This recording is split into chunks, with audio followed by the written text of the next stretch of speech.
Welcome back to the English Daily Podcast. I'm Anna. And I'm Jake. Today, we're going to talk about something almost everyone enjoys, music. More specifically, we'll explore how music affects the brain, how it can help us learn, and how we can use it to improve our English. That sounds great. I listen to music every day, but I have never really thought about what happens inside my brain when I hear a song.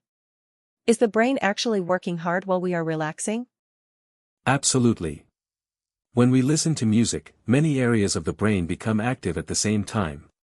The brain processes rhythm, melody, pitch, memory, emotion, and even movement.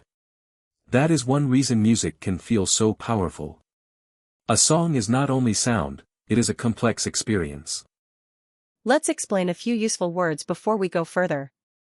You just used the word rhythm. Rhythm is the pattern of beats in music. For example, a song can have a fast rhythm that makes you want to dance, or a slow rhythm that helps you feel calm. Right. Another important word is melody. A melody is the main sequence of musical notes that we can sing or remember. If you can hum the most recognizable part of a song, you are probably humming its melody. And what about pitch? That word can be confusing for learners because it has several meanings. In music, pitch means how high or low a sound is. A bird has a high pitch, while a deep drum has a low pitch. In other situations, pitch can mean a sales presentation, or the field where people play sports. Context helps us understand the meaning. Now, why does music sometimes bring back a very specific memory? I can hear one song from my school years and suddenly remember a classroom, a friend, and even the weather that day. That happens because music is strongly connected to memory and emotion.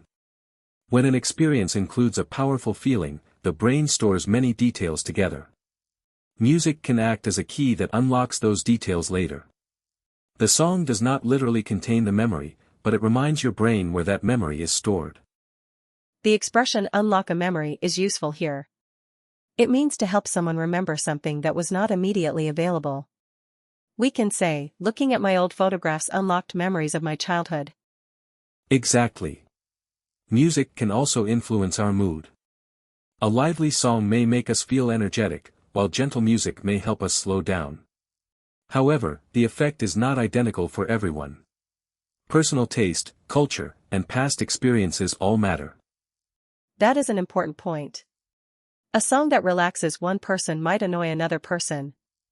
So, if we want to use music for studying, how should we choose it? It depends on the task. For reading or solving a difficult problem, music without lyrics may be helpful because words can compete for your attention. Soft instrumental music, classical music, or quiet electronic music can create a steady background. The phrase, compete for your attention, means that two things are trying to receive your mental focus at the same time. If you are reading English and listening to English lyrics, your brain may have difficulty concentrating on both. Yes. But lyrics can be useful when your goal is language learning.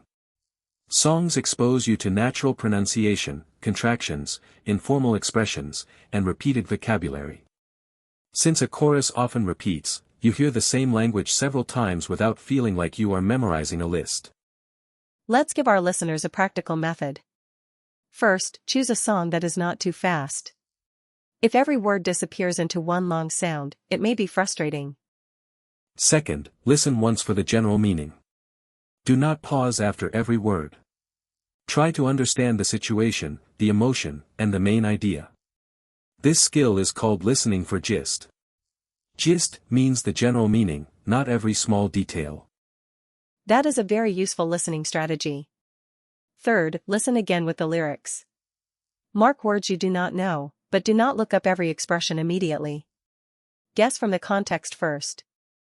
And fourth, listen a third time and sing or speak along with the recording. This technique is called shadowing. Shadowing means repeating a speaker's words almost at the same time as the audio. It can improve pronunciation, rhythm, and confidence. Some learners feel embarrassed when they sing in English, especially if they think their voice is not good. But the goal is not to become a professional singer. The goal is to practice connected speech and become comfortable making sounds. Exactly. In connected speech, Words can change when they are spoken together. For example, want to often sounds like wanna in casual speech, and going to may sound like gonna. Songs can make these patterns easier to notice, although learners should also understand when these informal forms are appropriate. That brings us to an important warning. Songs are creative. Grammar in a song may be unusual, and pronunciation may be changed to fit the rhythm. So learners should not copy every line as if it were a formal English sentence. Right. A song is excellent for listening practice and vocabulary, but it is not always a perfect grammar model. If you learn an interesting phrase from a song, check how native speakers use it in normal conversation. A dictionary, a learning website, or a teacher can help. Music can also help with pronunciation because language has rhythm too. English is often described as a stress-timed language. This means some syllables receive more stress, while other syllables become shorter and weaker. That's true. Consider the sentence, I wanted to call you yesterday. The important words may be wanted, call, and yesterday. Smaller words such as to and you are often pronounced more quickly. Listening to music helps us become sensitive to beats and timing, although spoken English and singing are not exactly the same. Could music help people remember vocabulary? Yes, especially through repetition and association. When a new word is connected to a melody, an image, or a feeling, it can become easier to recall. This is why many children learn the alphabet through a song. The melody provides a structure for the information. The word recall means to remember or bring information back to your mind. For example, I can recall the vocabulary better when I use it in a story. A simple technique is to make a short vocabulary playlist. Choose 3 or 4 songs with clear lyrics. Write down 5 useful words or phrases from each song. Then create your own sentences with those words. Finally, review the sentences a few days later. Why only 5 words? Why not write down every new word? Because too much information can overwhelm you. To overwhelm someone means to give them more than they can comfortably manage. A small number of words allows you to study deeply. You can notice pronunciation, meaning, word partners, and different examples. That is similar to the idea of quality over quantity. Learning 5 expressions well is often more useful than collecting 20 expressions and forgetting them all. Exactly. Music may also help us exercise. A strong beat can make physical activity feel easier and more enjoyable. People often walk, run, or cycle in time with music. The rhythm can distract them from tiredness and help them maintain a steady pace. Maintain means to continue something at the same level or in the same condition. You can maintain a steady pace, maintain a healthy habit, or maintain your focus. And there is another interesting connection: music is social. People sing together, dance together, and share songs online. These activities can create a feeling of belonging. Belonging means the comfortable feeling that you are accepted as part of a group.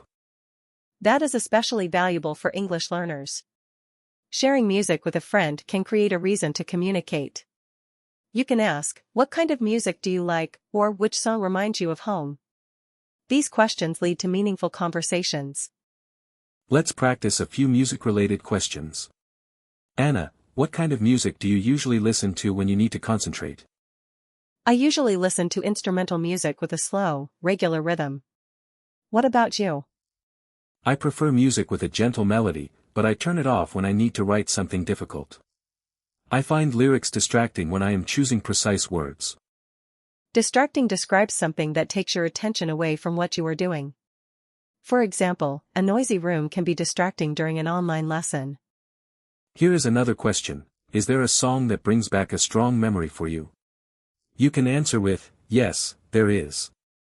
It reminds me of. This is a useful way to practice the present simple and the phrase, reminds me of. Listeners can also practice describing music with adjectives such as relaxing, energetic, emotional, catchy, dramatic, peaceful, or confusing. Catchy means easy to remember, especially because a tune repeats in your mind. Many people say, that song is stuck in my head. This does not mean a song is physically inside your head. It means you keep remembering and mentally repeating it, even when you are not listening to it. Before we finish, let's summarize today's lesson. Music activates many parts of the brain and connects sound with memory, emotion, movement, and attention. For English practice, choose songs with clear lyrics, listen first for the gist, use the lyrics to check details, and try shadowing. Select a few useful words instead of trying to learn everything at once. Also remember that songs are creative, so their grammar and pronunciation may not always be formal or standard. Use songs as a valuable learning tool, but check new expressions in other sources too. And finally, use music to start conversations. Ask people what they listen to, what songs remind them of, and how music affects their mood. These questions can help you practice English in a natural and personal way. Today's key vocabulary included rhythm, melody, pitch, gist, shadowing, recall, overwhelm, maintain, belonging, distracting, and catchy. Try using at least 3 of these words in your own sentences today. Thanks for listening to the English Daily Podcast. We hope this episode helped you understand music and gave you practical ways to use it in your English learning. If you enjoyed the episode, please subscribe to the English Daily Podcast, leave a review, and share it with another English learner. Keep listening, keep practicing, and we'll see you next time.